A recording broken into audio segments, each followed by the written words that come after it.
Rainbow 102.8ல இந்த நிகழ்ச்சி hello doctor. நான் உங்க ஆர்ஜே ஆஷா. நேர்களே, உடல் நலம் குறித்த விழிப்புணர்வே நம்ம ஹலோ டாக்டர் நிகழ்ச்சியோட நோக்கம். ஸோ அந்த வகையில் ஒவ்வொரு நாளும் பல துறையை சார்ந்த மருத்துவர்கள் நம்ம நிகழ்ச்சிக்கு வந்து மருத்துவ ரீதியான விளக்கங்களை கொடுத்துட்டு வராங்க. ஸோ அந்த வகையில் நம்ம ஷோல இன்னைக்கு நாம பேச போறது காமன் ஃபீவர்ஸ். எஸ், உடல் நலம் பாதிக்கும் பொழுது ஃபர்ஸ்ட் நம்மளை எச்சரிக்கும் ஒரு சிக்னல் தான் இந்த ஃபீவர். சாதாரணமா நினைச்சு அலட்சியப்படுத்தும் இந்த பொதுவான காய்ச்சல் எப்போ கவனம் தேவைப்படுது? இந்த காமன் ஃபீவர்ஸ்னா என்ன? ஃபீவர்ஸ் எப்போ சாதாரணம், எப்போ அது ஆபத்தா முடியுது? ஸோ இந்த மாதிரி பல சந்தேகங்களுக்கு விளக்கம் தர வந்திருக்காங்க கடலூர் அரசு தலைமை மருத்துவமனையின் முதன்மை குடிமை மருத்துவர் டாக்டர் எஸ் பிரேமா அவர்கள். வணக்கம் ma'am, welcome to the show. வணக்கம் நேயர்களுக்கு என்னுடைய வணக்கம். மேம், இப்போ பொதுவாக வந்து ஃபீவர்ஸ் அப்படின்னு சொல்கிறோம். முதல் ஃபீவர்ஸ்னா என்ன, இது எதுக்காக வருது அப்படின்றத பற்றி ஷேர் பண்ணுங்க. ஃபீவர் அப்படின்னு சொல்லணுன்னா, நம்ம உடம்பு நார்மலாக சீரான நிலையில் நம்மளோட உடல் உறுப்புகள் இயங்கணும், நம்மளோட பாடி ஃபங்க்ஷன்ஸ் நடக்கணும் அப்படின்னு சொன்னால் ஒரு பர்டிகுலர் டெம்பரேச்சர் நம்ம உடம்புல மெயின்டைன் ஆகணும். அந்த டெம்பரேச்சர் கூடவோ குறைவோ ஆனிச்சுன்னா உடலின் இயக்கம் சீராக இருக்காது, அந்தந்த உறுப்புகள் ஒழுங்காக வேலை செய்யாது. ஸோ இப்போ அது அதிகமாகும்போது நம்ம சொல்கிறது தான் ஃபீவர் அப்படின்னு சொல்கிறோம். நார்மல் டெம்பரேச்சர் வந்து 36.5 டிகிரி சென்டிகிரேட், செல்சியஸில் சொல்லணும்னா 36.5லேருந்து 37.5 சொல்லுவோம். இதே வந்து ஃபாரன்ஹீட்டில் சொல்லணும்னா 98.4லேருந்து 99 வரைக்கும் சொல்லுவோம். அதுக்கு மேலே போச்சுன்னா அது நம்ம ஃபீவர்னு சொல்கிறோம். ஓகேங்க மேம். இப்போ நார்மலாக வந்து நம்ம சாதாரணமான ஃபீவர்ஸ் வந்து நிறைய வரும். சும்மா கொஞ்ச நேரம் இருக்கும், இல்லை ஒரு ஹாஃப் டே இருக்கும், அதுக்கப்புறம் நார்மலாக ஆகிடும். ஸோ இந்த சாதாரண ஃபீவருக்கும் ரொம்ப சிவியர் ஃபீவருக்கும் என்ன வித்தியாசம் அப்படின்னு நினைக்கிறீங்க?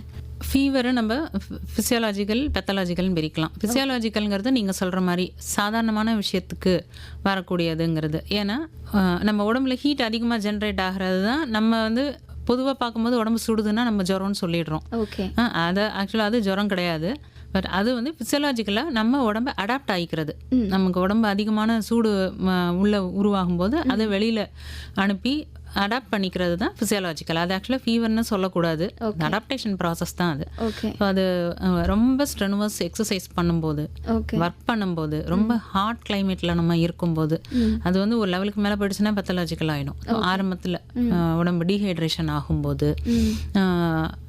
இது தவிர குழந்தைங்களுக்கு நம்ம வேக்சினேஷன் போடுவோம். அது இல்லை சில சமயம் பார்த்திங்கன்னா அவதே பார்த்து பயந்துட்டா ஜுரம் அந்த மாதிரி ஒரு அதிர்ச்சி ஒரு டென்ஷன் ஆகும்போது உடம்புல மெட்டபாலிக் ரேட் அதிகமாகும்.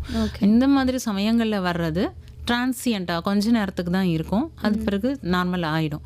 ஸோ அதை வந்து நம்ம சாதாரண ஜுரம்னு சொல்லலாம். அட் இஸ் நாட் ஆல் ஜுரம் உண்மையாக சொல்ல போனால். அதாவது பெத்தாலஜிக்கல் ஜுரம் அதுதான் வந்து பயப்பட வேண்டிய ஜுரம். இதுதான் வந்து முக்கியமாக நம்ம கவனிக்கணும்.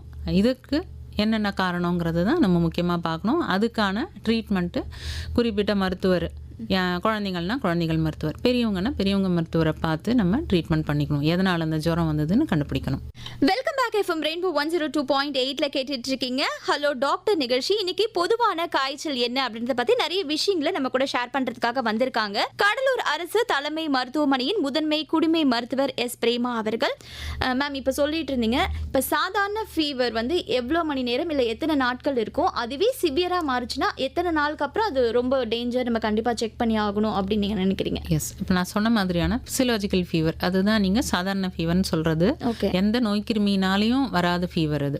அது வந்து லெஸ் தென் 24 hours தான், 24 மணி நேரம் கூட இருக்காது, அதுக்கு கம்மியான தான். காலையில் ஜுரம் அடிச்ச மாதிரி இருக்குமாங்க. அதோட சைல்டு இதில் முக்கியமாக பார்த்தீங்கன்னா நார்மலாக நம்மளுடைய ஆக்டிவிட்டீஸு எதுவுமே இதில் மாறுபடாது, ஆக்டிவாக தான் இருப்பாங்க. உடம்பு சூடாக இருக்கிற மாதிரி இருக்கும், அதுவும் வந்து 24 hours. அதுக்கு மேலே அந்த மாதிரி இருந்ததுன்னா என்னன்றதை நம்ம பார்க்கணும். ஓகே, இப்போ வந்து திடீர்னு ஃபீவர் வந்ததுன்னா இப்போ காமனாக எல்லாருமே நினைக்கிற விஷயம் என்னென்னா இருந்தால் ஒரு 3 நாள் இருக்கும், அது வந்து போயிடுச்சுன்னா அது நார்மல் ஃபீவர். இல்லை 3 நாளுக்கு மேலே ரொம்ப ஹையாக இருந்ததுன்னா அவங்களே செல்ஃப் மெடிசன், இப்போ ஒரு பேரா எடுத்துக்கிட்டோன்னா அது உடனே சரியாயிடும் அப்படின்னு நினைக்கிறாங்க. ஸோ இது எந்த அளவுக்கு நல்லதுன்னு நீங்கள் நினைக்கிறீங்க? ஜுரங்கிறது இப்போ 99க்கு மேலே 99 டிகிரி ஃபாரன்ஹீட்க்கு மேலே போனாலே அது ஜுரம். ஸோ அப்போ வந்து நீங்கள் அந்த டேப்லெட் எடுக்காமல் இருக்கக்கூடாது, கண்டிப்பாக டேப்லெட் எடுக்கணும். ஓகே, பெரியவங்கன்னா 1 or 2 daysக்கு ப்ரொவைடட் அவங்களுக்கு வேறு எந்த அறிகுறியும் இல்லை, ஜுரம் மட்டும்தான் இருக்குது, அவங்களால நார்மலாக சாப்பிட முடியுது, நார்மலாக தூங்க முடியுது, உடம்பு சூடு தவிர வேறு எந்த யூரின் அவுட்புட்லாம் நல்லா இருக்குது, நல்லா யூரின் போகுது, அதர்வைஸ் எனக்கு எந்த பிரச்சனையும் இல்லை அப்படின்னா 2 நாட்களுக்கு அவங்க பேராசிட்டமால்ங்கிற ஜுரம் மருந்து பெரியவங்கன்னா ஒரு மாத்திரை எடுத்துக்கலாம். ஓகே 6 மணி நேரத்துக்கு ஒரு தடவை 6 ஹவர்ஸ் ஒன்ஸ், அரை மணி நேரம்ல ஹாஃப் அன் ஹவரில் 30 minutes once, 6 hours once, okay 6 மணி நேரத்துக்கு ஒரு தடவை அந்த டேப்லெட்டை எடுத்துக்கலாம். 2 டேஸ் மேக்ஸிமம் பார்க்கலாம். ஆனால் அந்த 2 நாளுக்குள்ளாரையே வேறு ஏதாவது அவங்களுக்கு அறிகுறி தெரியுதுன்னாலோ, ஒரு மூச்சு திணறல் இருக்குது, சளி ரொம்ப அதிகமாகுது, டயரியா போகுது, இல்லை வந்து ரொம்ப லெத்தார்ஜிக்காக இருக்குது, இரிட்டபிள், ஹெட்டேக் சிவியராக இருக்குது, த்ரோட் பெயின் சிவியராக இருக்குது, இந்த மாதிரியான அறிகுறிகள் எதுவும் இருந்தால் கண்டிப்பாக அது நோயினால் வந்திருக்கிற ஜுரம். அதுக்கு இது சாதாரண பேராசிட்டமால் பத்தாது. அதுக்கு இன்வெஸ்டிகேஷன் பண்ணணும், இல்லை வேறு ஆன்டிபயோட்டிக்ஸோ இல்லை ஆன்டிவைரலோ எடுக்கணும். ஓகே நிறைய வைரஸ் காய்ச்சல் வந்து இருக்கு. இந்த வைரஸ் காய்ச்சல்னா என்ன, இதோட அறிகுறிகள்லாம் என்ன மேம்? வைரஸ் நமக்கு உடலில் வந்து நோயை உண்டாக்கக்கூடிய வைரஸ் வந்து நிறைய வைரஸ்கள் இருக்குது. நிறைய கிளாஸஸ் இருக்குது. ரெஸ்பிரேட்டரி வைரஸ்ன்னு ஒரு வகை இருக்குது, கேஸ்ட்ரோஇன்டெஸ்டினல் ட்ராக்ட் அஃபெக்ட் பண்ண வைரஸ் இருக்குது, கண்களை பாதிக்கக்கூடிய வைரஸ் இருக்குது, பிரெயின் அஃபெக்ட் பண்ணக்கூடிய வைரஸஸ் இருக்குது. ஸோ இந்த வைரஸுங்கிறது உடம்புக்குள்ளே வந்துச்சுனாலே நம்ம உடம்பு அதை ஃபைட் பண்ணி அதை ஓவர் கம் பண்ணும். So if it is not able to over come, அந்த வைரஸோட எஃபெக்ட் ஓவர் கம் பண்ண முடியலன்னா வில் டெவலப் ஃபீவர். ஸோ அப்போ வைரல் ஃபீவருக்கு பார்த்தீங்கன்னா ஸ்டாமியாக ஆன்செட் இருக்கும். காமனாக வந்து நமக்கு ரெஸ்பிரேட்டரி வைரஸ் தான். இதுதான் நம்ம எல்லாரும் சாதாரணமாக சொல்கிறது. சாதாரண ஜலதோஷம், சளி, இப்போ சீசனல் சொல்கிறோம் இல்லையா, அதெல்லாம் வந்து நுரையீரலை தாக்கக்கூடிய வைரஸ், நம்மளோட சுவாச பாதையை பாதிக்கிறது. அந்த ஃபீவர் வந்து பார்த்திங்கன்னா ஸ்டாமி ஆன்செட் திடீர்னு வரும் குழந்தைங்களுக்கு. காலையில் ஸ்கூல் போயிட்டு வரும், சாயந்தரம் வந்து பார்த்திங்கன்னா குழந்தைக்கு ஜுரத்தோடு இருக்கும், மூக்கு ஒழுகும், தும்பல் இருக்கும். அதே சமயம் அந்த வைரஸ் ஃபீவர் வந்து டக்குன்னு அடுத்தவங்களுக்கு தொத்தும். அது ரொம்ப ஷார்ட் பீரியடில் மற்றவங்களுக்கு தொற்றும். ஏன்னா மூச்சு சுவாசம் மூலமாக பரவும், இருமல் தும்பல் மூலமாக பரவும், ஜுரம் சளி பிடிச்சவங்க இன்னொருத்தங்களை தொடுறது மூலமாகவோ, அவங்க தொட்ட பொருட்களை மற்றவங்க தொடுறது மூலமாகவோ டக்குன்னு ஸ்ப்ரெட் ஆகும். ஓகே இதோட அறிகுறிகள்லாம் என்ன மேம்? இது சிம்டம்ஸ் வந்துருச்சு. ஸோ இதுக்கப்புறம் வந்து அவங்களுக்கு என்ன மாதிரியான மெடிசின்ஸ் எடுக்க வேண்டியது இருக்கும், என்ன மாதிரியான டெஸ்டஸ்லாம் நீங்கள் எடுப்பீங்க? மெஜாரிட்டி ஆஃப் ரெஸ்பிரேட்டரி வைரஸஸ் வந்து சாதாரணமாக எந்த பெரிய பாதிப்பையும் உண்டு பண்ணாது. ஓகே ஸோ நான் சொன்ன மாதிரியான தும்மல், இருமல், மூக்கொழுகிறது, மிஞ்சி போனால் ஒரு 2 டேஸ் ஃபீவர், மேக்ஸிமம் 5 டேஸ் வரை இல்லை 7 டேஸ் வரைக்கும் இருக்கலாம். அதுக்குள்ளரே அது செட்டில் ஆகிடும். அதுக்கு வந்து நம்ம ரொம்ப காஸ்ட்லியான டேப்லெட்ஸ் எல்லாம் எதுவும் தேவைப்படாது. ரெஸ்ட்டு முக்கியமாக, ஃப்ளூயிட் பேலன்ஸ். ஏன்னா ஜுரம் அடிக்கும் போது நம்ம உடம்புல நீர் இழப்பு அதிகமாக இருக்கும். ஸோ அதனால் அதுக்கான அடிக்குவேட் ஃப்ளூயிட் எடுக்க வேண்டியிருக்கும். ஃபீவரை கண்ட்ரோல் பண்ணுறதுக்கான ஆன்டிபயோட்டிக்ஸ்ன்னு சொல்லக்கூடிய காமனான மாத்திரை பேராசிட்டமால், இதையும் எடுக்க வேண்டியிருக்கும். சில சமயம் ரன்னிங் நோஸு, இந்த இரிட்டபிலிட்டிக்காக சில மாத்திரைகள் எடுக்க வேண்டியிருக்கும். மற்றபடி ஆன்டிபயோட்டிக்ஸ் எதுவுமே தேவையில்லை. வெரி ஷார்ட் கோர்ஸ் ட்ரீட்மெண்ட் தான் தேவைப்படும். ஓகேங்க மேம், தொடர்ந்து பேசலாம். ஒரு கால் வந்திருக்காங்க, பேசிடுவோம். ஹலோ வணக்கம். வணக்கம் மேடம். வணக்கம் சார், லைன்ல இருக்கீங்க, சொல்லுங்க யார் எங்க இருந்து பேசுறீங்க? இளமாங்கலம் முருகன். ஓகே முருகன் சார், உங்களோட கேள்விகளை மேம் கிட்ட கேளுங்க. ஹலோ வணக்கம் மேடம். வணக்கம், சொல்லுங்க. சிக்கன் கோனியா மலையாள நிறுத்தி எதை வச்சு மேடம் வருது, அதை வச்சு அது வரத்துக்கு அறிகுறி எப்படி மேடம் தெரிஞ்சுக்கலாம்? சிக்கன் குனியா, மலேரியா இதெல்லாம் வந்துட்டு வரக்கூடிய அறிகுறிகள் எப்படி மேடம் தெரிஞ்சுக்கலாம்? இதெல்லாம் வந்து அந்தந்த சீசனில் பரவக்கூடியது. மலேரியா வந்து கொசு அதிகமாக இருக்கிற இடத்துல நிச்சயம் வரும். சிக்கன் குனியா, மலேரியா இதெல்லாம் மழை காலத்தில் ஜாஸ்தி வரும். ஃபீவர் வந்து அன்கண்ட்ரோல்டாக இருக்கும், ரொம்ப ஹை ஃபீவர் இருக்கும். சிக்கன் குனியா டிப்பிக்கலாக வந்து ஜாயிண்ட்ல பெயின் இருக்கும், உடம்பு வலி பயங்கரமாக இருக்கும், மூட்டு வலிக்கும். இது மலேரியா பார்த்தீங்கன்னா வாமிட்டிங் இருக்கும், ஃபீவர் இருக்கும். ஃபீவர் வந்து பார்த்தீங்கன்னா இதில் ஹை ஃபீவராக இருக்குதுல்ல, அது வந்து திடீர்னு ஜுரம் வந்து உடம்பு முழுக்க நடுக்கும், தூக்கி போடும், உதரும். அதுக்கப்புறம் டோட்டலாக நார்மல் ஆயிடுவாங்க. அதுக்கப்புறம் ஒரு நாள் நல்லா இருப்பாங்க, இல்லை 2 நாளாக இருப்பாங்க, திருப்பி ஹை ஃபீவர் வரும், வாமிட்டிங் இருக்கும், சிவியர் ஹெட்டேக் இருக்கும், சாப்பிட முடியாது. ஸோ இதெல்லாம் வந்து மலேரியாவுக்கான அறிகுறி. இதே வந்து சிக்கன் குனியா பார்த்தீங்கன்னா பாடி பெயின் ரொம்ப சிவியர், மூட்டு நடக்க கூட முடியாது, அந்த அளவுக்கு பெயின் இருக்கும் வித் ஹை ஃபீவர். எனக்கு ஒரு முறை வந்து சிக்கன் குனியான்னு ஒன்று வந்திருக்கு. அரசாங்க மருத்துவமனைக்கு வந்து காமிச்சேன். அப்போ வந்து சளி வச்சுட்டு அதுக்கு கருவாட்டு குழம்பு வச்சு சாப்பிட சொன்னாங்க. அவங்க ஒரு ஊசியும் போட்டாங்க, இது மெடிக்கல் மாத்திரையும் கொடுத்தாங்க. அது பிரகாரம் நான் சாப்பிட்டேன். அப்புறம் சரியாச்சு மேடம். எனக்கு அதான் மேடம் எப்படி அறிகுறிகள், அது வரக்கூடிய அறிகுறி தெரிஞ்சுக்கலாம் மேடம் முதல்ல. ஓகேங்க, தேங்க்யூ சார். நன்றி மேடம். டாக்டர் விளக்கம் சொன்னாங்களா, அதுக்கு நன்றி. Thank you sir. இப்போ ஓகே வைரஸ் காய்ச்சல்னு சொன்னீங்க, இப்போ பாக்டீரியா காய்ச்சல்னு சொல்றாங்கல்ல, ஸோ அதை எப்படி மேம் ஐடென்டிஃபை பண்றது? பாக்டீரியா காய்ச்சல்ங்கிறது சாதாரணமாக பார்த்திங்கன்னா ஒரு பர்டிகுலர் ஏரியாவில் அந்த பாக்டீரியா காலனைஸ் பண்ணி அதுக்கு பிறகு வரக்கூடியது. இப்போ வந்து நமக்கு ஒரு கையில் ஒரு காயம் இருக்கும், ஒரு புண்ணு இருக்கும், அது ஒரு அளவுக்கு மேலே போகும்போது ஜுரத்தை உண்டு பண்ணும். அதே மாதிரி பாக்டீரியானால ஒரு நிமோனியா ஜுரம் இருக்கும். அது வந்து வைரஸ் ஃபீவர் மாதிரி ஸ்டாமியாக அவ்வளோ ஹை ஃபீவரை உண்டு பண்ணாது. 2-3 நாள் ஜுரம், 4 நாள் ஜுரம்னு இருக்கும். அதுக்கப்புறம் பார்த்தீங்கன்னா ஜுரம் அதிகமாயிட்டே வரும், கண்ட்ரோல் ஆகாமல் அதுக்கப்புறம் தான் போகும். ஆனால் வைரஸ் எடுத்திங்கன்னா ஒரே நாளில் நீ என்ன நடந்துனே தெரியாது, திடீர்னு அவ்வளோ ஹை ஃபீவரில் வரும். இது டிப்பிக்கலாக இது ரெண்டுக்கும் உள்ளது. மற்றபடி பாக்டீரியா வந்து தொண்டையை பாதிக்கக்கூடிய, முக்கியமாக வந்து த்ரோட்டு, சோர் த்ரோட்டு, இது மாதிரி படிப்படியாக இறங்கிக்கிட்டு வரும். அதில் நம்ம அதை வச்சு நம்ம கண்டுபிடிச்சிக்கலாம். இன்னொன்று பாக்டீரியா ஃபீவர் வந்து டேப்லெட் போட்டோம்னா அந்த ஆன்டிபயோட்டிக் கொடுத்தோம்னா நல்லா ரெஸ்பாண்ட் பண்ணும். அதே மாதிரி வைரல் ஃபீவரும் நம்ம வந்து அதுக்கான சப்போர்ட்டிவ் ட்ரீட்மெண்ட் எடுக்கலை, அப்படியே விட்டுட்டோம்னா உடம்புல இருக்க எதிர்ப்பு சக்தியை குறைச்சி அடுத்தது பாக்டீரியா வர்றதுக்கு ஒரு பாதை உண்டு பண்ணி கொடுத்துரும். ஸோ அப்போ நம்ம கொஞ்சம் லேட்டாக டாக்டர் கிட்ட போகும்போது என்ன பண்ணுவாங்கன்னா ஆன்டிபயோட்டிக்கும் சேர்த்து எழுதுவாங்க. அது வைரல் ஃபீவர் தான், ஆனால் செகண்டரி பாக்டீரியல் இன்ஃபெக்ஷன் வரதுக்கு வாய்ப்பு இருக்குன்னு அதுவும் சேர்த்து எழுதுவாங்க. ஸோ அதனால வைரல் ஃபீவருங்கிறது ஸ்டாமியாக வந்துடும். டக்குன்னு ஒரு கொஞ்ச நேரத்தில், கொஞ்சம் ஒரு ஃபியூ வீக்ஸ்குள்ளார பார்த்தீங்கன்னா வீட்டில் இருக்க அத்தனை பேருக்கும் அந்த நோய் வந்திருக்கும். பாக்டீரியா அப்படி கிடையாது. ஒரு குடும்பத்தில் ஒருத்தர் பாதிப்பாங்க, எக்ஸப்ட் அந்த காலரா அந்த மாதிரி சில டிசீசஸ் தவிர பாக்கி எல்லாம் வந்து அவ்வளோ சீக்கிரம் ஒருத்தரோட ஒருத்தர் ஸ்ப்ரெட் ஆகாது. ஓகேங்க மேம், தொடர்ந்து பேசலாம். ஒரு கால் வந்திருக்காங்க, பேசிடுவோம். ஹலோ, வணக்கம். வணக்கம் மேம், நான் வேலூர் மாவட்டம் கட்பாடியில் இருந்து சந்திரசேகர் பேசுறேன்.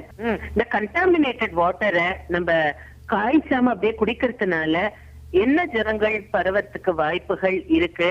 அது தண்ணீரை காய்ச்சி குடிக்கணும் அப்படிங்கிறாங்க, பட் காய்ச்சாம குடிக்கிறோம் அப்படின்னா அது வந்து ஜுரங்கள் வருவதற்கான வாய்ப்பு இருக்கா? ஒரு கேள்வியும்.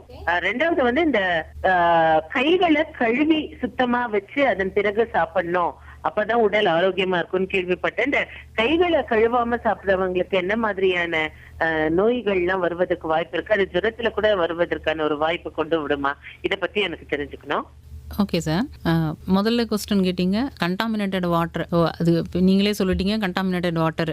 ஸோ அதை எடுத்துக்கிட்டால் கண்டிப்பாக குடல் சம்மந்தப்பட்ட நோய் எல்லா கிருமியும் பரவறதுக்கு வாய்ப்பு இருக்குது. டைஃபாய்டு இருக்குது, ஷிஜெல்லான்னு சொல்லக்கூடிய குடல் அழற்சி நோய் இருக்குது, வைரஸஸ் என்டரோ வைரஸ் குடலை பாதிக்கக்கூடிய வைரஸ், ஹெப்படைட்டிஸ்ன்னு சொல்லக்கூடிய மஞ்சள் காமாலை நோய், லெப்டோஸ்பைரோசிஸ்ன்னு சொல்லக்கூடிய அந்த ரேட் ஃபீவர்னு சொல்லுவோம். இது எல்லாமே வந்து கண்டாமினேட்டட் வாட்டர் மூலமாக தான் பரவுது. என்ன கண்டாமினேட்டடு வாட்டர், நம்ம பைப் லைனில் வந்து சம்டைம்ஸ் இந்த ட்ரைனேஜ் வாட்டர் கலக்கும். ஸோ அதில் வந்து அனிமல்ஸோட யூரின், அனிமல்ஸோட எக்ஸ்க்ரீட்டா இதெல்லாம் கலந்துருக்கும். அதே மாதிரி நம்மளே இப்போ யூஸ் பண்ணுற ஓப்பன் டெஃபிகேஷன் பண்ணுறாங்க, யூரினேஷன் பண்ணுறாங்க. இந்த வாட்டர் வந்து குடிநீர் நீர் குழாயில் கலக்கும்போது அந்த ட்ரெயினில் சோக் பிட்லேருந்து வர தண்ணி கலக்கிறது, இது மூலமாக நம்ம உடம்புல நான் சொன்ன அத்தனை இதெல்லாமே ட்ரெட்டட் டிசீசஸ். கண்டிப்பாக வந்து அது காலரா இந்த மாதிரியான வியாதிகள் அதுவும் சாதாரணமாக இந்த சம்மரில் ரொம்ப எஃபெக்டை உண்டு பண்ணும். வின்டரில் வாய்ப்பு அதிகமாக இருக்குது. ஏன்னா புயல் வரும், மழை வரும், அந்த சமயத்தில் வந்து எல்லா தண்ணியும் மிக்ஸ் ஆகும், பைப் லைனோடையும் இதெல்லாம் இருக்குது. ஸோ அதனால் கண்டாமினேட்டட் வாட்டர்ங்கிறது வெரி வெரி வெரி டேஞ்சரஸ். அதே மாதிரி தண்ணீரை காய்ச்சி குடிக்கணும். தண்ணீரை நம்ம வந்து 100 டிகிரி சென்டிகிரேட் 20 மினிட்ஸ் காய்ச்சினோம்னா கண்டிப்பாக almost all bacteria and viruses அதில் கண்டிப்பாக செத்துரும். ஸ்போர்ஸ் முதற்கொண்டு நமக்கு கில் ஆகிடுறதுக்கு வாய்ப்பு இருக்குது. ஸோ அந்த மாதிரி வாட்டர், நம்ம க்ளீன் வாட்டர் அப்படி நமக்கு கிடைக்கலன்னா வாட்டரை ஃபில்டர் பண்ணி காய்ச்சி 20 மினிட்ஸ் வச்சுருந்து அதை க்ளீன் கண்டெய்னரில் வச்சு, அதையும் கையை போட்டு எடுக்கக்கூடாது, அதுக்கு ஒரு மொள்றதுக்கு ஒரு கரண்டி மாதிரி ஒரு பெரிய கரண்டி வச்சு அதில் நம்ம எடுத்து யூஸ் பண்ணிக்கணும். அதுதான் unless we have an access to clean water. இது வந்து கண்டிப்பாக நம்ம செஞ்சால் தான் நம்ம உயிரை கெடுக்கக்கூடிய வைரஸ் அண்ட் பாக்டீரியாலேருந்து நம்மளை காப்பாற்றிக்க முடியும். அடுத்த கொஸ்டின் கேட்டிங்க, கை கழுவாமல் நம்ம சாப்பிட்றது. கை கழுவாமல் சாப்பிட்றது ஹண்ட்ரட்ஸ் ஆஃப் கிருமி, நம்ம மில்லியன்ஸ் ஆஃப் கிருமியே நம்ம கையில் இருக்குது. ஸோ இது வந்து நீங்கள் ஒரு மைக்ரோஸ்கோப்போ இல்லைன்னா நம்ம அந்த வைரஸஸ்க்கான இதை ஸ்கேன் பண்ணி நம்ம பார்க்கும்போது பார்த்திங்கன்னா மில்லியன்ஸ் ஆஃப் கிருமி இருக்கும் கையில். ஸோ அது கண்ணில் ஆகட்டும், பூச்சிகளுடைய முட்டைகள் இருக்கும். நான் முதல்ல சொன்ன மாதிரி நம்ம சளி இருமல் பிடிக்கிற கிருமி கூட நம்ம கை வைக்கிற இடத்துலேருந்து நம்ம கையில் ஒட்டிக்கும். ஸோ இப்போ நான் சொல்லக்கூடிய எல்லா கிருமி ப்ளஸ் நம்ம ரெஸ்பிரேட்டரி இன்ஃபெக்ஷன் இது எல்லாமே நம்ம கை கழுவாமல் நம்ம உணவு உட்கொள்றதுனாலையோ இல்லை கை கழுவாமல் நம்ம முகத்தில் கை வைக்கிறது, மூக்கு சிந்துறது, அப்போ வாஷ் பண்ணாமல் இருக்கிறது, இது மூலமாக பரவும். டியூபர்குலோசிஸ், லெப்ரசி எல்லா டிசீஸுமே இந்த மாதிரி நம்ம கை கழுவாமல் இருக்கிறதுனால நிச்சயமாக பரவும். மேம் இப்போ நீங்கள் சொல்லிட்டு இருந்தீங்க இந்த கலப்பட தண்ணீர் வந்து நார்மலாக வந்து ஒரு 20 நிமிஷம் வந்து கொதிக்க வச்சு ஆற வச்சு குடிக்கணும் அப்படின்னு சொல்கிறீங்க. இப்போ நார்மலாகவே நம்ம சாதாரண தண்ணியுமே வந்து கொதிக்க வச்சு குடிப்போம் ஃபீவர் டைமில் அந்த மாதிரிலாம்.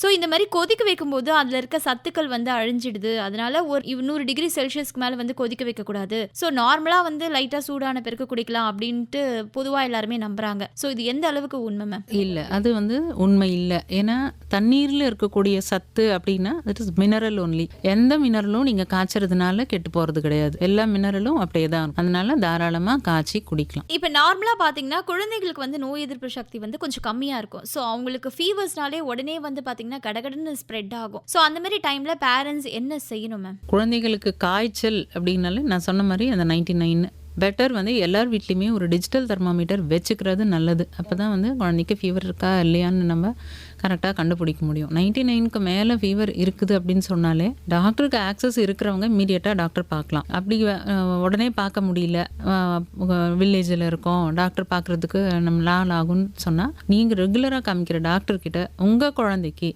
எவ்வளவு பேராசிட்டமால் கொடுக்கலாம் ஜுரத்துக்கு அப்படின்னு முதல்ல தெரிஞ்சுக்கணும். ஏன்னா சில்ட்ரனை பொறுத்த வரைக்கும் ரேப்பிட்லி க்ரோயிங். அவங்களுக்கு வந்து 3 மாதம் உள்ள குழந்தைக்கு கொடுக்குறதுக்கும் 1 வயசுக்குள்ள குழந்தைக்கு கொடுக்குறது 5 வயசு உள்ள குழந்தைக்கு டோசேஜ் டிஃப்ரென்ஸ் வரும். அடல்ட்டுனா ஒரு டேப்லெட் எடுத்துக்கலாம். ஸோ இது சின்ன குழந்தைங்களுக்குங்கும்போது அப்பப்போ உங்கள் டாக்டர் பார்க்கும்போது டோசேஜ் எந்த அளவில் மாத்திரை எடுத்துக்கணும். ரஃபாக நம்ம சொல்லணும்னா 10 mg per கிலோகிராம்னு கேஜிக்கு தகுந்த மாதிரி டோசஸ் சொல்லுவோம். ஒரு டோஸ் கொடுக்கணும் 10 mg per kg. அந்த டோஸில் பேராசிட்டமால் குழந்தைக்கு கொடுக்கலாம்.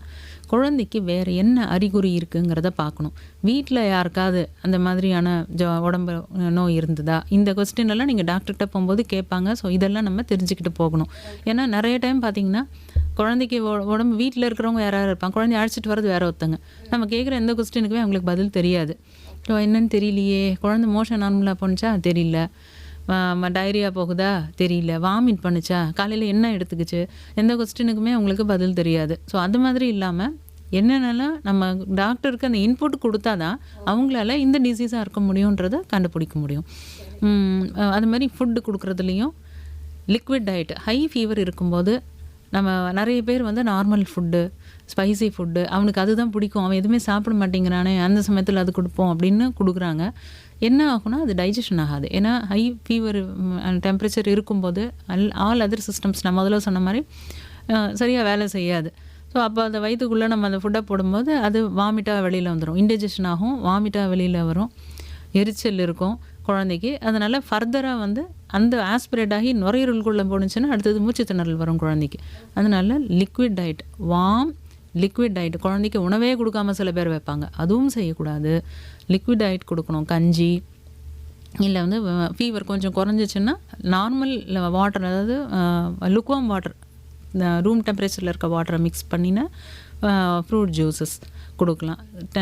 கமர்ஷியலாக கெமிக்கல் பவுடர் போட்டதில்லை, ஃப்ரெஷ் ஃப்ரூட் ஜூஸ் இது மாதிரி கொடுக்கலாம். இல்லை கொஞ்சம் ஃபுட்டு எடுத்துக்க முடியாத குழந்தைன்னா இட்லி சுகர் தொட்டோ இல்லைன்னா மில்க் கொஞ்சம் ஊற்றி அது மாதிரி கொடுக்கலாம். லிக்விடாக நீங்கள் என்ன ஹெல்த் ட்ரிங்க் கொடுக்குறீங்களோ அது கொடுக்கலாம்.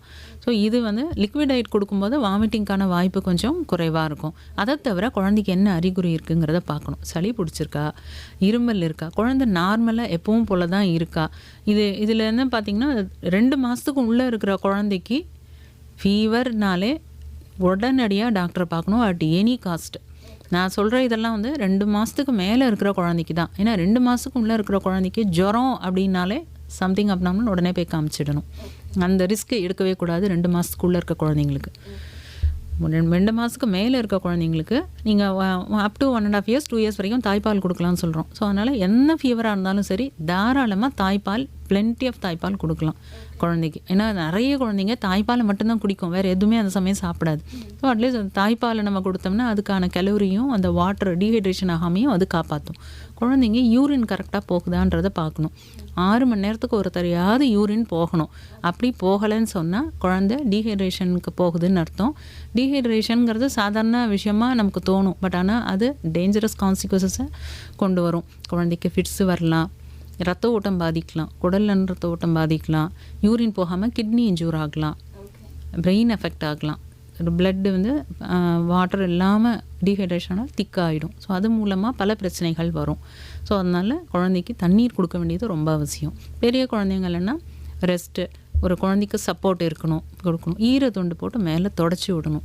நிறைய பேர் என்ன நினைப்பாங்க, ரொம்ப ஹை ஃபீவராக இருக்குது, ஐஸ் எடுத்து வைக்கலான்னு ஐஸ் ஸ்பஞ்சிங் கொடுப்பாங்க. முன்னாடியெல்லாம் அது அட்வைஸ் பண்ணிக்கிட்டு இருந்தாங்க. பட் இப்போது வந்து look warm water, room temperature. ஏன்னா ஐஸ் கோல்டு வாட்டர் நம்ம கொடுக்கும்போது எவ்வளோ ஃபாஸ்ட்டு நம்ம கொடுக்குறோமோ அவ்வளோ ஃபாஸ்ட்டாக வந்து குழந்தைக்கு ஷிவரிங் வரும், அந்த டெம்பரேச்சர் டிஃப்ரென்ஸ். ஸோ அதனால் ரூம் டெம்பரேச்சருக்கு சாதாரண வாட்டர், டேப் வாட்டர் நல்ல வாட்டராக இருக்கணும்.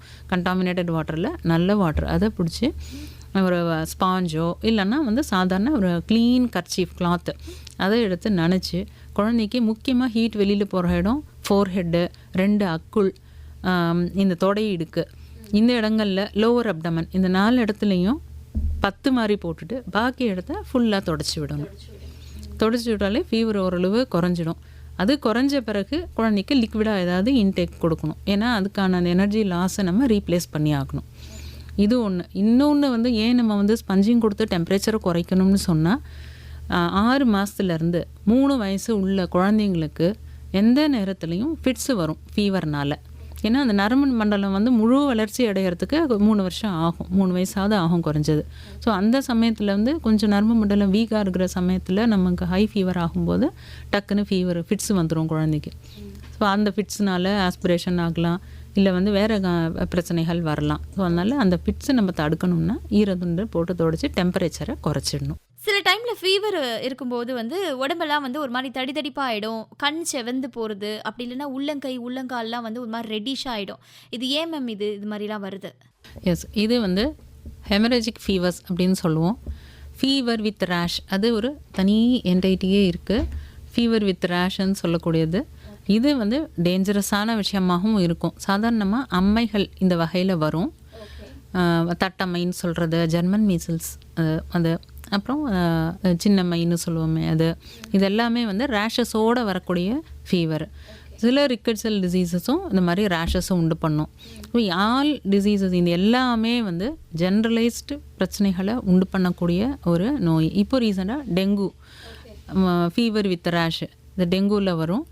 ஸோ ஃபீவர் இருக்குது, சிவப்பான புள்ளிகள் இருக்குது, இல்லை வந்து அரிப்பு இருக்குது, கொப்பளங்கள் வருது, இருந்ததுனாலே இமீடியட்டாக டாக்டரை பார்க்க வேண்டியது ரொம்ப அவசியம். ஸோ இது தொற்று நோய்க்கான அறிகுறியாக இருக்கலாம். இப்போ நார்மலாக வந்து ஸ்ப்ரெட்டிங் வந்து அதிகமாக இருக்கிறது வந்து டெங்கு, மலேரியா வந்து இது நம்மளால் காமனாக பார்க்க முடியுது. ஸோ இந்த மாதிரி இந்த டெங்குக்கும் மலேரியாவுக்கும் என்னென்ன அறிகுறிகள்லாம் இருக்குது அப்படின்றத பற்றி கொஞ்சம் சொல்லுங்கள். மலேரியான்னு எடுத்திங்கன்னா நமக்கு வந்து எண்டமிக் ஏரியாவில் தான் யூஸ்வலாக இருக்கும். நம்ம வந்து எண்டமிக் கிடையாது. ஹில்லி ஏரியாஸ் எல்லாம் வந்து உங்களுக்கு எண்டமிக்காக இருக்கும். ஆனாலும் நம்ம கேர்ஃபுல்லாக தான் இருக்கணும். நம்மக்கிட்ட இப்போ ஃபீவர் வந்தாலும் நம்ம மலேரியாவாக இருக்குமாங்கிறது டெஸ்ட் பண்ணி ஸ்க்ரூட்னைஸ் பண்ணுறாங்க பப்ளிக் ஹெல்த் டிபார்ட்மெண்ட்டில். பட் ஆனால் இதில் முக்கியமாக இந்த ஹில்லி ஏரியாவுக்கு போயிட்டு வரவங்க, நமக்கு கேரளாவுக்கு போயிட்டு வந்தாங்கன்னாலாம் யூஸ்வலாக அந்த மலேரியா நிறைய வரும். அந்த மாதிரி travel, history of travel to that particular area அது இருக்கும். ஸோ அது நம்ம போயிட்டு வந்தோம்னாலே நம்ம டாக்டர்கிட்ட அதை கண்டிப்பாக சொல்லணும். இந்த மாதிரி ஊருக்கு போயிட்டு வந்தீங்களா, டாக்டர் ஜென்ரலாக கேட்பாங்க. அப்போ இந்த இடத்துக்கு போயிட்டு வந்தேன், அப்போ அந்த தான் இது சஸ்பெக்ட் பண்ணலாம். அதை தவிர வந்து நான் சொன்ன மாதிரியான ஷிவரிங்கோடு இருக்கக்கூடிய ஃபீவர் வந்து மலேரியாவில் இருக்கும். இது இன்னைக்கு இருக்கும், நாளைக்கு போட்டால் நாளைக்கு இருக்கும். ஸோ ஒரு நாள் விட்டு ஒரு நாள் ஃபீவர், நல்ல ஹை ஃபீவர், உடம்பு அப்படியே நடுக்கும், அப்படியே சில்லுன்னு ஆகும். ஸோ அந்த டிப்பிக்கலாக டிஃப்ரெண்ட் டைப் ஆஃப் டெம்பரேச்சராக இருக்கும். அதே மாதிரி குழந்தையோ பெரியவங்களோ வாமிட்டிங்கு, ஹெட்டேக்கும் சிவியராக இருக்கும். அது அந்த சமயத்தில் நம்ம கண்டுபிடிக்காமல் விட்டுரும். உடம்பு வலி இருக்கும், இந்த மாதிரியான அதர் இன்டைஜஷன் இதெல்லாமே இருக்கும். அது கண்டுபிடிக்காமல் விடுற பட்சத்தில் அது லிவரை பாதிக்கும், கிட்னி பாதிக்கும், பிரெயினை கூட பாதிக்கும். ஸோ இந்த மாதிரியான கான்சிக்வன்சஸ் அதை கொடுக்கறதுனால நம்ம மேக்ஸிமம் 2 days அதுக்கு மேலே நமக்கு கேட்கல ஃபீவர்னு சொன்னால் என்ன டிசீஸாக இருக்குன்றது நம்மளா யோசிக்கிறத விடவும் டாக்டர்கிட்ட காமிக்கிறது நல்லது. நார்மலாக இப்போ மழைக்காலங்களில் என்னென்ன மாதிரி ஃபீவர்ஸ் வந்து அதிகமாக பரவ வாய்ப்பு இருக்கு மேம்? மழைக்காலங்களில் சுவாச நோய் வரும். முக்கியமாக டயரியாக்குரிய ஜிஐடி, கேஸ்ட்ரோன்ட், குடல் சம்மந்தப்பட்ட தொற்று நோய்கள் நிறைய பரவும். இது ரொம்ப காமனாக வரக்கூடிய நோய். இது தவிர இப்போ வந்து அம்மை நோயும் பரவிக்கிட்டு இருக்குது. ஸோ அதனால் இதை நம்ம ரொம்ப கேர்ஃபுல்லாக நம்ம இந்த சீசனில் இருந்துக்கிட்டோம்னா தான் இந்த நோய்கள்லேருந்து நம்மளை பாதுகாத்துக்க முடியும். இப்போ நீங்க கரண்டா மருத்துவமனையில என்ன மாதிரியான கேசஸ்லாம் வந்து நிறைய பாக்குறீங்க இந்த ஃபீவர் சம்பந்தமா? சுவாசம் சம்மந்தப்பட்டது ரொம்ப அதிகமாக வருது. ஏன்னா இப்போ பனி அதிகமாக இருக்குது, குழந்தைகள் வந்து வெளியில் நம்ம விளையாடுறது நம்ம தடுக்க முடியாது, ஸ்கூல்ஸ்க்கு போகிறாங்க.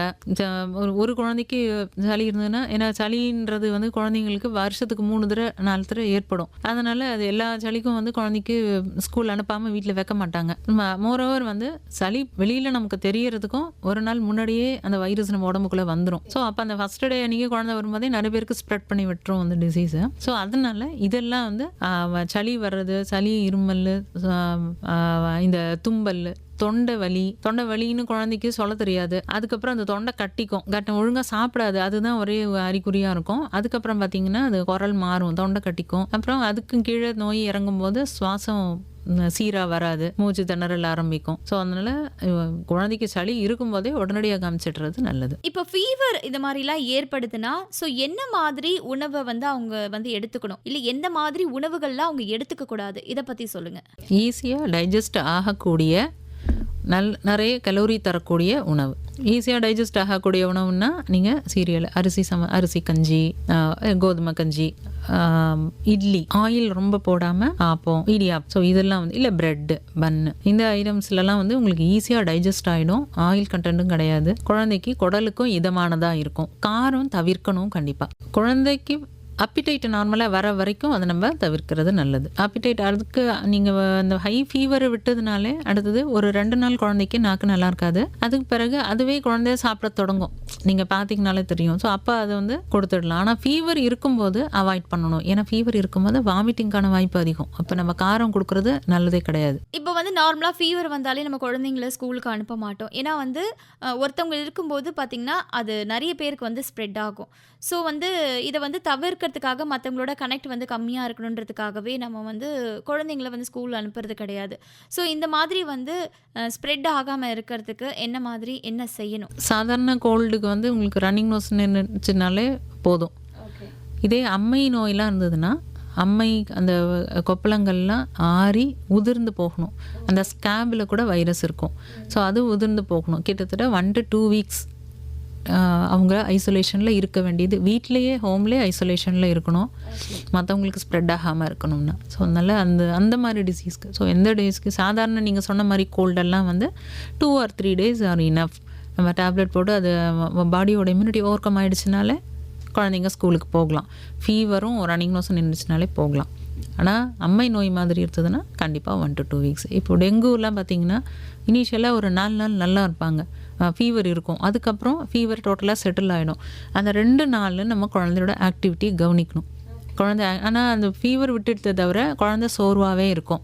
நம்ம யூஸ்வலாக என்ன மிஸ்டேக் பண்ணிவிடுவோன்னா, ஃபீவர் விட்டுடுச்சு குழந்தை ஸ்கூலுக்கு போக மாட்டேங்கிறதுக்கோசரம் அந்த மாதிரி படுத்துக்கிட்டு இருக்கு அப்படின்னு பேரண்ட்ஸ் நினைப்பாங்க. ஆனால் அது வந்து குழந்தையோட அந்த சாடல் பேக் டைப் ஆஃப் டெம்பரேச்சர்னு சொல்லுவோம். நடுவில் 2 நாள் திருப்பி டவுன் ஆகும் குழந்தை. ஸோ அது வந்து ரொம்ப டேஞ்சரஸ். டெங்குவில் அதுதான் ரொம்ப டேஞ்சரஸான விஷயம். முதல்ல அந்த இன்ஃபெக்ஷன் வந்துட்ட பிறகு உடம்போட இம்யூனிட்டி அதை ஓவர் கம் பண்ணுது. அதை பண்ண முடியாதப்போ அந்த 2 நாள் டிரான்சியண்ட்டாக ஃபீவர் மட்டும் விட்டுருக்கோம். ஆனால் உடம்புல வந்து அந்த இம்யூனிட்டினால் பாதிப்பு ஏற்பட தொடங்கி இருக்கும். அதுக்கு பிறகு பார்த்திங்கன்னா குழந்தை சுத்தமாக சோர்ந்து போயிடும், யூரின் போட்டு இருக்காது, குழந்தை ரொம்ப வீக் ஆகிடும், எழுந்து நிற்க முடியாத அளவுக்கு குழந்தை வீக் ஆகிடும். ஸோ அதனால் ஃபீவர் விட்டுடுதுங்கிறத வச்சு மட்டும் குழந்தை நார்மல்னு நினச்சி நம்ம ஸ்கூல் அனுப்பக்கூடாது. என்ன நோய் வந்திருக்குன்றதை பொறுத்து தான் இருக்குது. இப்போ டெங்குனா டாக்டர் வந்து கண்டிப்பாக அந்த குழந்தை நார்மலாக சாப்பிட தொடங்கணும், நார்மலாக ஆக்டிவாக இருக்கணும். இதுக்கு பிறகு தான் 24 hours ஃபீவர் இருக்கக்கூடாது, யூரின் அவுட்புட் நார்மலாக இருக்கணும். இந்த மாதிரி ஒரு 5-6 க்ரைட்டீரியா இதெல்லாம் பார்த்துட்டு தான் டாக்டர் வந்து ஓகே குழந்தை நார்மலாக இருக்குன்னு சொல்லுவோம். அந்த மாதிரி டைமில் தான். ஸோ அதை கன்ஃபார்ம் பண்ணிவிட்டு அதுக்கப்புறம் ஸ்கூலுக்கு குழந்தைய அனுப்பலாம். சாதாரண கோல்டுக்கோ இல்லை சாதாரண டயரியாக்கோ குழந்தை அடுத்த நாள் 2 daysல நார்மல் ஆகிடும். குழந்தையோட ஆக்டிவிட்டியே நமக்கு தெரியும். ஸோ அப்போ பிரச்சனை கிடையாது, அனுப்பலாம் தாராளமாக. இப்போ நார்மலாக டெங்குவில் வந்து இந்த பிளேட்லெட் வந்து ரொம்ப கம்மியாயிடுச்சுன்னா ரொம்ப ஒரு பயப்படுறாங்க, ஒரு பதட்டம் ஆயிடுறாங்க. ஏன்னா பிளேட்லெட் மட்டும் வந்து கம்மியாகவே கூடாது டெங்கு ஃபீவரில், அது ரொம்ப சிவியராக வந்து பாதிக்கும் அப்படிலாம் சொல்கிறாங்க. ஸோ இதை பற்றி கொஞ்சம் சொல்லுங்கள் மேம் தெளிவாக. பிளேட்லெட் ரொம்ப குறையறதுக்கு காரணம் அந்த நோய்க்கான எதிர்ப்பு சக்தி உருவாகும் போது அந்த எதிர்ப்பு சக்தியானது நம்ம பிளேட்லெட்டையும் அழிக்கிறதுக்கான ஒரு காரணியாக அமைஞ்சிடுது. அதனால தான். பட் ஆனால் இப்போ என்ன கண்டுபிடிச்சிருக்காங்கன்னா, இந்த பிளேட்லெட் குறையிறதுக்காக நம்ம ரொம்ப பயப்பட தேவையில்லை. நம்ம பிளேட்லெட் ரொம்ப குறைஞ்சிடுச்சு, நமக்கு ரொம்ப சீரியஸாக இருக்குன்னு நினைக்க வேண்டாம். பிளேட்லெட் வந்து ஏறும் இறங்கும்.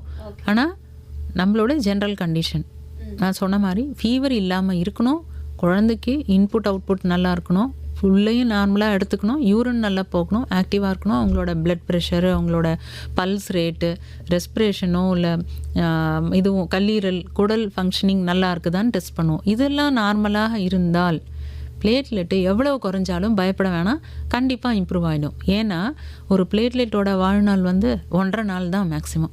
அந்த 1.5 நாளில் அதுக்கும் அடுத்தது நிறைய பிளேட்லெட் ஃபார்ம் ஆகிடும்.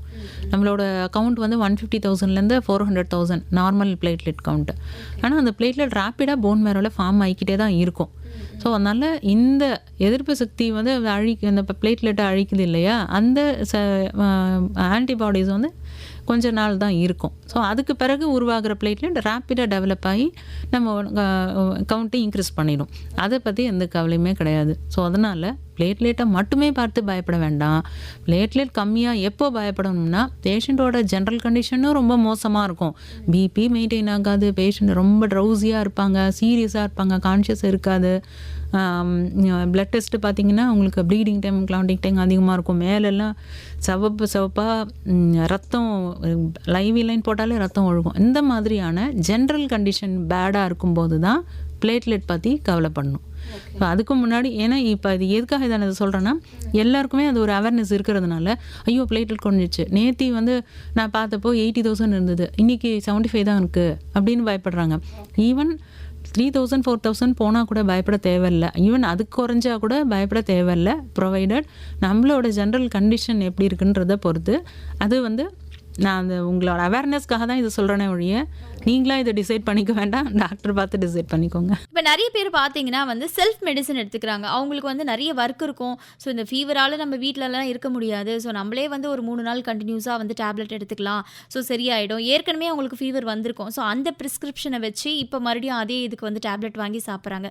இந்த மாதிரி செல்ஃப் மெடிசன் எடுக்கிறது எவ்வளோ பாதிப்பை ஏற்படுத்துது? எஸ், நிறைய பேர் செய்கிறாங்க. நீங்கள் சொல்கிறது உண்மைதான். இது வந்து ரொம்ப பாதிப்பு, கண்டிப்பாக ரொம்ப பாதிப்பை ஏற்படுத்தும் unless they are not aware. So நம்ம வந்து பேஷண்ட் கிட்ட சொல்லுவோம், இப்போ ஃபீவர் இருக்குது, நீங்கள் ஒரு 1 or 2 days ரெஸ்ட் எடுக்கணும், மினிமம் 24 hours ரெஸ்ட் எடுங்கன்னா என்ன சொல்லுவாங்க உடனே, மேடம் என்னால் ரெஸ்ட் எடுக்கவே முடியாது, அவ்வளோ வேலை கிடக்கு, இதெல்லாம் நான் தான் பார்க்கணும். அப்போ நான் சொல்லுவேன், நீங்கள் 2 days இந்த ஒரு நாள் ரெஸ்ட் எடுக்க நீங்கள் பார்த்தீங்கன்னா 1 week நீங்கள் ரெஸ்ட் எடுக்கிற மாதிரி ஆயிடும், இல்லை அட்மிஷன் ஆகிற மாதிரி ஆகிடும். ஏன் அப்படின்னு சொன்னால், இப்போது நம்ம உடம்பு வந்து ஒரு ஃபீவருங்கிறது ஒரு அறிகுறி தான் நான் சொன்ன மாதிரி. ஸோ நம்ம இன்ஃபெக்ஷன் இருக்குது உடம்புல, ஸோ அதை வந்து நம்மளோட immune system is trying to overcome. அப்போது we have to help our immune system to overcome. நம்ம ஒரு பக்கம் எனர்ஜி எக்ஸ்பெண்டிச்சர் நம்ம ஒர்க்கை பார்த்து பண்ணிக்கிட்டு இருந்தோம்னா, அந்த இம்யூன் சிஸ்டம் ஒர்க் பண்ணுறதுக்கு தேவையான energy we have to provide. யூஸ்வலாக ஃபீவர் வந்துடுச்சுனாலே நம்மளோட பாடியோட பேசல் மெட்டபாலிசம் அதிகமாகிடும். ஸோ எக்ஸ்ட்ராவாக எனர்ஜி தேவைப்படும். ஆனால் என்ன செய்வோம், யூஸ்வலாக ஜுரம் வந்தால் நம்ம நார்மலாக சாப்பிடுவோமா? சாப்பிட மாட்டோம். தண்ணி குடிக்க முடியாது, ஏன்னா வாயில் டேஸ்ட் எதுவுமே ஒழுங்காக தெரியாது. தண்ணி குடிக்க மாட்டோம், சாப்பாடு ஒழுங்காக சாப்பிட மாட்டோம். ஆனால் ஒர்க்கை வந்து எக்ஸ்ட்ரா செஞ்சோம்னா என்ன ஆகும், இருக்கிற எனர்ஜி ட்ரெயின் ஆகிடும். ஸோ இம்யூன் ஃபங்க்ஷன் வந்து நார்மலாக செய்ய முடியாது. ஸோ அப்போ என்ன ஆகும், நேச்சுரலாக ஒரு நாள் இருக்க வேண்டிய ஜுரம் 9 நாள் இருக்கும். ஸோ அதனால் அப்போ இது எதுக்காக சொல்கிறேன்னா, இப்போ யூஸ்வலாக எல்லாருக்குமே தெரிஞ்சு, ஸோ டாக்டர்கிட்ட போனால் இந்த பேரசிட்டமால் மாத்திரை தான் கொடுக்குறாங்க, அதை நம்மளே போட்டுருவோம். அவங்கள்ட்ட போய் பார்த்தோம், 2 days அதை எடுக்க சொன்னாங்க, போட்டோம், சரியாயிடுச்சு. சரி இந்த தடவை ஜுரம் வந்து தான் நம்ம 2 days போடுவோம், சரியாயிடும்னு நினைப்பாங்க. ஆனால் நான் சொன்ன அந்த அறிகுறிகள் இருக்கிறது அவங்க மறந்துடுவாங்க, அது பார்க்கணுன்ற எண்ணமும் அவங்களுக்கு இருக்காது. ஸோ அதை போடுவோம். என்னென்னா அவங்களோட ஒர்க்கும் அவங்களோட அடுத்து என்ன டியூட்டியோ இதுதான் அவங்களோட மனசில் இருக்கும். ஸோ அதை பார்க்கணும், நாளைக்கு எக்ஸாம் இருக்குது, அதுக்கு படிக்கணும், இப்படி திங்கிங் இருக்கும். அதனால் நம்ம அந்த கேரை கொடுக்க விட்டுடுவாங்க. ஸோ அவங்க சிஸ்டம் டவுன் ஆகி உடம்பு எந்திரிக்க முடியாமல் அடுத்த நாள் உடம்பு வலி வந்த உடனேயோ இல்லை டயர்ட்னஸ் வந்த உடனேயோ தான் நம்மக்கிட்ட வருவாங்க. ஸோ அதனால் செல்ஃப் மெடிக்கேஷனை முடிஞ்ச அளவு அவாய்ட் பண்ணுங்கள். செல்ஃப் மெடிக்கேஷன் எப்போ எடுத்துக்கலாம், நான் சொன்ன மாதிரி ஒரு 2 doses போடுங்க, அதில் நல்லா இம்ப்ரூவ்மெண்ட் இருக்குது, யூ ஆர் பிகமிங் நார்மல் அப்படின்னா பயம் இல்லை, வேறு எந்த அறிகுறியும் இல்லை, otherwise you are perfectly normal அப்படின்னா இந்த பேராசிட்டமால் மாத்திரையை எடுத்துக்கலாம். அப்படி இல்லை மோர் தென் 24 ஹவர்ஸ்க்கு ஃபீவர் லாஸ்ட் ஆகுது, இல்லை அதிகமாகிட்டே போகுது, ஹெட்டேக் இருக்குது, தலைவலி இருக்குது, கண்ணு வலிக்குது, உடம்பு வலி இருக்குது, ஜாயின்ட் பெயின் இருக்குது, வாமிட்டிங் இருக்குது, லூஸ் மோஷன் போகுது, இப்படிலாம் இருந்ததுன்னா கண்டிப்பாக மெடிக்கல் கேர் பக்கத்தில் இருக்கக்கூடிய சாதாரண சின்ன ஹாஸ்பிட்டலாக இருந்தாலும் சரி, ஒரு பிரைமரி ஹெல்த் சென்டரில் கூட MBBS டாக்டர் இருப்பாங்க, அவங்க கிட்ட காமிக்கலாம். குழந்தைகளாக இருந்தால் பெட்டர் வந்து குழந்தைகள் நல மருத்துவர். இப்போ நார்மலாக ஃபீவர்னா ஃபஸ்ட்டு வந்து நம்ம டேப்லெட்ஸ் தான் வந்து கொடுப்பாங்க. எந்த ஒரு கண்டிஷனில் வந்து கண்டிப்பாக இவங்களுக்கு வந்து ஊசி தேவைப்படுதுன்னு நீங்கள் ஒரு கட்டத்துக்கு வருவீங்களா? ஸோ எந்த டைமில் இவங்களுக்கு வந்து ஊசி தேவைப்படுது ஃபீவர் வந்து அவங்களுக்கு? குழந்தைக்கு டேப்லெட்டு எடுத்துக்க முடியாத ஒரு கண்டிஷனில் நீங்கள் மருந்து கொடுக்குறீங்க, கண்டினியூஸாக வாமிட் பண்ணிக்கிட்டே இருக்குது, அப்போ நம்ம ஃபீவர் குறைக்க வேறு வழி கிடையாது. அப்போ வந்து அதில் கூட இன்னொரு பெசரி வைப்போம், ரெக்டல் செப்பாசிட்ரி வைப்போம். ரெக்டல் செப்பாசிட்ரின்னு சொல்லி ஆசன வாய் மூலமாக டேப்லெட் வைக்கலாம். ஸோ இன்ஜெக்ஷனை மேக்ஸிமம் அவாய்ட் பண்ணுறது நல்லது. ஆனால் நீங்கள் சொல்கிற மாதிரி வந்த உடனே இதுக்கு உடனே கொஞ்சம் இன்ஜெக்ஷனை போடுங்க ஜுரம் குறையணும் அப்படி தான் சொல்லுவாங்க. பட் ஆனால் அந்த இன்ஜெக்ஷனுக்கு பெருசாக எஃபெக்ட் இல்லை. மோர் ஓவர் சம்டைம்ஸ் வந்து இந்த நான் சொன்னல முதல்ல ஃபீவர் வந்தால் ஃபிட்ஸ் வரக்கூடிய குழந்தைங்க இருக்குன்னு, அந்த குழந்தைங்களுக்கு அந்த ஹைட் ஆஃப் டெம்பரேச்சரில் நம்ம இன்ஜெக்ஷனை போடும்போது டக்குன்னு ஃபிட்ஸ் வர்றதுக்கான வாய்ப்புகள் அதிகம். ஸோ அப்போ வந்து இன்ஜெக்ஷன் போட்டோடனே ஃபிட்ஸ் வந்துச்சு, என்ன பண்ணுறேன்னு தெரியாது, கை கால் உதறிட்டு நின்றுட்டு இருப்பாங்க பேரண்ட்ஸு. ஸோ அதனால் இன்ஜெக்ஷனை மேக்ஸிமம் அவாய்ட் பண்ணுங்கள். எப்போ இன்ஜெக்ஷன் போடணும்னு டாக்டருக்கு தெரியும்.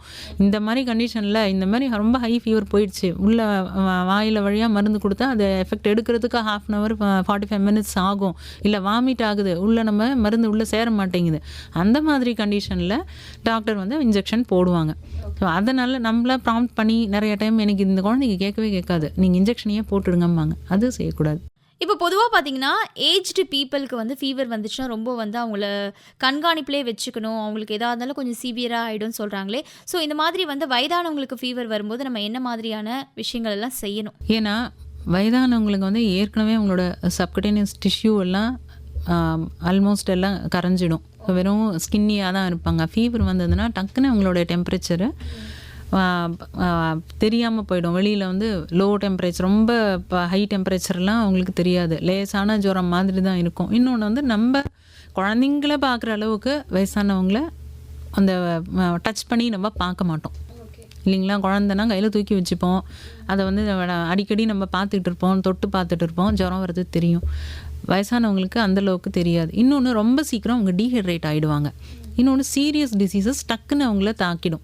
குழந்தைங்கள போலவே தான் அவங்களோட இம்யூன் சிஸ்டம் டவுனாக இருக்கும், எல்லா ஆர்கனுமே வேலை செஞ்சு எல்லாம் ஓய்வு எடுக்கிற ஸ்டேஜில் இருக்கும். ஸோ அதனால டக்குன்னு நோய் தாக்கிடும். ஒரு 2 தடவை டயரியா போனால் போதும் டக்குன்னு சிக்காயிடுவாங்க, அவர் கோமா ஸ்டேஜுக்கு போயிடுவாங்க. ஃபீவர் கொஞ்சம் ஹையாக போனால் போதும், 101 102க்கு போணுச்சுனாலே அவங்க அந்த ஜன்னின்னு சொல்கிறோம் இல்லையா, அந்த மாதிரி ஒரு உளறல் என்ன அவங்களுடைய பிரெயின் அஃபெக்ட் ஆகிற அளவுக்கு அவங்களுக்கு பாதிப்பு வந்துடும். ஸோ அதனால் இன்னொன்று வந்து வயசானவங்க சாதாரணமாகவே கொஞ்சம் அந்த மறதி இதெல்லாமே இருக்கும் ஏற்கனவே. இதோட ஆட் ஆன் எஃபெக்டாக ஃபீவரும் வந்துடுச்சுன்னா இன்னும் அவங்க பாதிப்பு அதிகமாகிடும். ஸோ அதனால் வயசானவங்களுக்கு ரொம்ப கேர்ஃபுல்லாக கேர் கொடுக்கணும். இப்போ ஃபீவர்லாம் வந்ததுன்னா நம்மளுக்கு வந்து நீர்ச்சத்து வந்து அதிகமாக லாஸ் ஆகுது. ஸோ வந்து எதனால் இது ஏற்படுது அப்படின்றத பற்றி சொல்லுங்கள் மேம். ஃபீவர்னால ஏன் நீர்ச்சத்து குறையுதுன்னா, ஒன்று ஃபீவர் அதிகமாக இருக்கிறதுனால நான் சொன்ன மாதிரி மெட்டபாலிக் ரேட் அதிகமாகிடும். ஸோ அதனால் வேகமாக மூச்சு விடுவோம். So 1 degree temperature fever 1 degree Fahrenheit போகுதுன்னா 10 beats ஹார்ட் ரேட் அதிகமாகும். நீங்கள் வந்து ஃபீவர் இருக்க குழந்தைய பார்த்தாலே தெரியும், தொட்டு பார்த்தீங்கன்னா கடன்னு நெஞ்சு படபட நடிச்சுக்கும். அதே ஃபீவரை கண்டுபிடிக்காமல் அதோடய கூட நிறைய பேரண்ட்ஸ் வந்திருக்காங்க, ரொம்ப படபட நடிச்சிக்குது பாருங்கன்னு பார்த்தா ஃபீவராக இருக்கும் குழந்தைக்கு.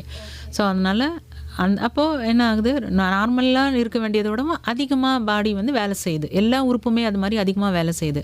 அப்போது வேகமாக மூச்சு விடணும், அதுக்கான ஆக்சிஜன் தேவைக்கு மூச்சு விடும்போது எவாப்ரேஷன், வாட்டர் எவாப்ரேட் ஆகுது, சீக்கிரமாக டீஹைட்ரேஷன் ஆகுது. இன்னொன்று நான் சொன்ன மாதிரி தண்ணி குடிக்கணும்னு தோணாது, உணவு எடுத்துக்கணும்னு தோணாது, டயரியா சில பேருக்கு டயரியா போகும், வாமிட்டிங் இருக்கும், இது மூலமாலாம் நீர் இழப்பு ஏற்படுது, அதனால டீஹைட்ரேஷன் ஆகுது. இப்போ ஃபீவர் அப்படின்றது நார்மலாக வருது. ஸோ இந்த மாதிரி ஃபீவர் வராமல் இருக்கிறதுக்கு நம்ம என்னென்ன மாதிரியான பிஃபோராக முன்னெச்சரிக்கை நடவடிக்கைகள்லாம் என்னென்ன எடுக்கணும்?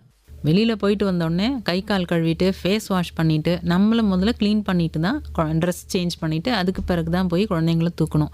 ஒன்று இது மாதிரி பனிக்காலத்தில் குழந்தைங்கள அடிக்கடி வெளியில் தூக்கிட்டு போகிறது, குழந்தைங்கள வந்து பார்த்திங்கன்னா வண்டியில் ஃப்ரண்ட்டில் வச்சுட்டு போவாங்க, வேகமாக காற்று அடிக்கும் குழந்தை முகத்தில். ஸோ இந்த மாதிரியான ட்ராவலை அவாய்ட் பண்ணணும். அப்படியே வெளியில் அழைச்சிட்டு போகணுன்னா குழந்தைய வண்டியில் நடுவில் உட்கார வச்சுட்டு குழந்தையோட ஃபேஸை ஒரு பக்கம் டர்ன் பண்ணி நேரடியாக அந்த காற்று குழந்தையோட நெஞ்சிலையோ முகத்துலையோ படாமல் பார்த்துக்கணும். அதே மாதிரி சாப்பிட்றதுக்கு முன்னாடி ஹேண்ட் வாஷ் கண்டிப்பாக பண்ணணும். வெளியில் போயிட்டு வந்தோம், வெளியில் அது மாதிரி போகும்போதும் நமக்கு ஏதாவது டிசீஸ் இருந்தாலும் சரி, இல்லை வந்து நம்ம ஒரு ஹாஸ்பிட்டலுக்கோ இல்லை நிறைய பேர் கூடுற இடத்துக்கோ போனாலும் சரி, மாஸ்க்கு கண்டிப்பாக போடணும்.